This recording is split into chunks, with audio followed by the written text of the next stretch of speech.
หลายคนถามว่าปลูกมะอือปลูกแบบใดเนาะปลูกแบบนี้เลยระยะห่างการปลูกและแม่นคุมหนึ่ง2.5 เมตรเนาะใส่คุมละ2 แกนเด้อตอนทับอีทแม่นเฮาขุดคุมแล้วก็คนขี้ไก่ใส่แล้วก็เน็บใส่2 แกนหลังจากนั้นเวลาที่เฮา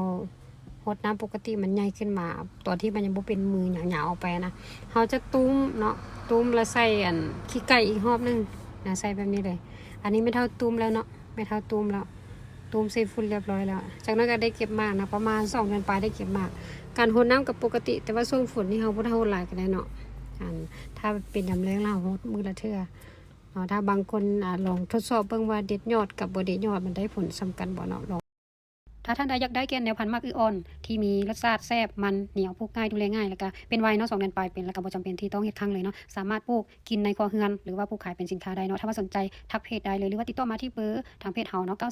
94246395สำหรับแนวพันธุ์แม่นมีพร้อมส่งเลยเด้อ